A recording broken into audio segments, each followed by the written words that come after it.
অশুভ শক্তির বিনাশে আসছেন দুর্গতিনাশিনী দেবী দুর্গা। তাকে বরণ করে নিতে প্রস্তুত সনাতন ধর্মাবলম্বীরা। শারদীয় দুর্গাপূজার আয়োজনে চলছে তাই শেষ মুহূর্তের প্রস্তুতি। এবারের পূজার ছুটি একদিন বাড়ছে বলে জানিয়েছেন প্রধান উপদেষ্টার বিশেষ সহকারী মাহফুজ আলম। অন্যদিকে দুর্গাপূজায় হামলার কোনো শঙ্কা নেই বলে জানিয়েছেন স্বরাষ্ট্র উপদেষ্টা ও ডিএমপি কমিশনার। সনাতন ধর্মাবলম্বীদের সবচেয়ে বড় উৎসব দুর্গাপূজার সার্বিক পরিস্থিতি দেখতে সকালে ঢাকেশ্বরী মন্দির পরিদর্শনে আসেন প্রধান উপদেষ্টার বিশেষ সহকারী মাহফুজ আলম। বলেন, একটি পক্ষ সরকারের সঙ্গে সংখ্যালঘুদের দূরত্ব বাড়ানোর ষড়যন্ত্র করছে। এ নিয়ে সতর্ক আছে সরকার। পূজার ছুটি একদিন বাড়ানোর কথাও জানান তিনি। এইবার হচ্ছে বৃহস্পতিবারে সরকার আজকের ভিতরেই একটি প্রজ্ঞাপন হয়তো জারি করবেন।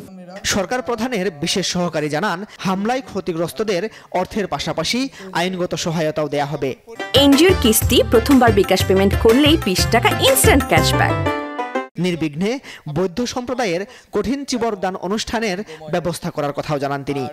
যারা ক্ষতিগ্রস্ত পরিবার আছে ওই পরিবারের কাছে প্রধান উপদেষ্টার ত্রাণ ও কল্যাণ তহবিল থেকে আমরা সহযোগিতার জন্য আমরা চেষ্টা করব।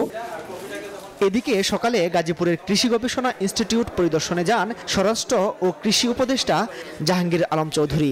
দুর্গাপূজায় নিরাপত্তার বিশেষ ব্যবস্থা গ্রহণ করার কথা জানান তিনি। দুর্গাপূজার কোনো ধরনের কোনো শঙ্কা নেই। এবার তাছাড়াও আমরা কিন্তু এক্সট্রাভাবে র্যাব দিয়েছি, বিডিআর দেওয়া হয়েছে, সেনাবাহিনীকে ডিপ্লয় করা হয়েছে। পূজা ঘিরে নাশকতার শঙ্কা নেই বলে জানিয়েছেন ডিএমপি কমিশনার। বিসর্জন শোভাযাত্রার জন্য বিশেষ নিরাপত্তা ব্যবস্থা থাকবে। বিসর্জন স্থানসমূহে নৌ পুলিশের টহলের পাশাপাশি আমরা ফায়ার ব্রিগেডকে অনুরোধ করেছি প্রয়োজনীয় নিরাপত্তামূলক ব্যবস্থা গ্রহণ করার জন্য। অন্যদিকে সংবাদ সম্মেলনে হয়রানিমূলক মামলা প্রত্যাহারের দাবি মহানগর সার্বজনীন পূজা কমিটির। সারা দেশে ধর্মীয় ও জাতীয় সংখ্যালঘু নেতৃত্ব ও জনগণের বিরুদ্ধে অসত্য ভিত্তিহীন হয়রানিমূলক মামলার পূজার আগে প্রত্যাহারের দাবি জানায়। সংখ্যালঘু সুরক্ষা আইন প্রণয়ন, জাতীয় সংখ্যালঘু কমিশন ও সংখ্যালঘু মন্ত্রণালয় গঠন সহ 8 দফা দাবিও জানান তিনি। ইতিমধ্যে খসড়া বিল চূড়ান্তকৃত। মাসুদ সুমন, নিউজ 24, ঢাকা।